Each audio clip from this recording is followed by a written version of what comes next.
Well, I come from Montreal, which is a very interesting city with a flexible morality. I specialized in underworld affairs, what I call underworld affairs, which is reporting on organized crime.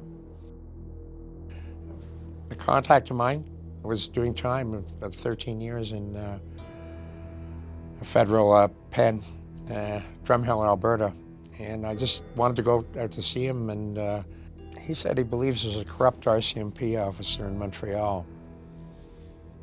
And somehow, out of my memory came a name, Claude Savoie, and he nodded at me. Claude Savoie was former head of the Montreal drug squad who'd been promoted to co-director of the RCMP's National Intelligence Division. He'd gone from having his hand in the cookie jar to being in charge of the cookie factory. So he was pretty important.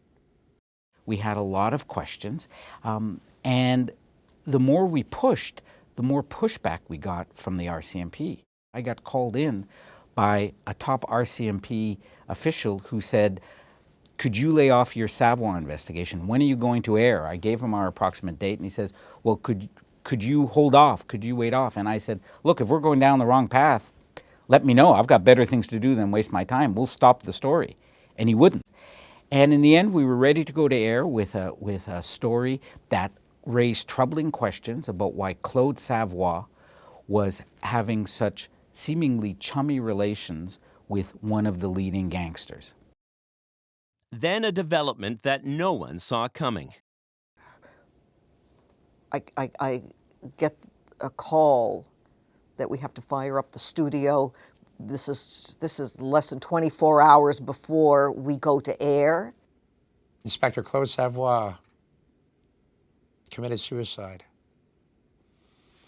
Took out his service revolver, took his jacket, wrapped it around it, blew his brains out. Oh, wow. Yesterday morning, Inspector Claude Savoie committed suicide in his office at RCMP headquarters in Ottawa. He left no note. Savoie was 49 and he had been with the Mounties for 30 years. Late yesterday, the RCMP confirmed that Inspector Savoie had been under investigation for several months. Just having to go into a studio and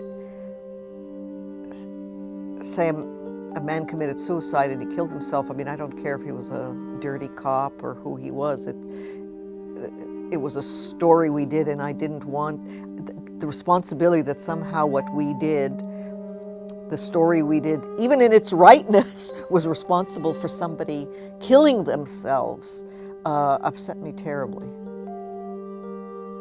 It was 4 days before Christmas, and I remember thinking that I was going to go home to spend the holidays with my two children, but his children were never going to see Claude Savoie again.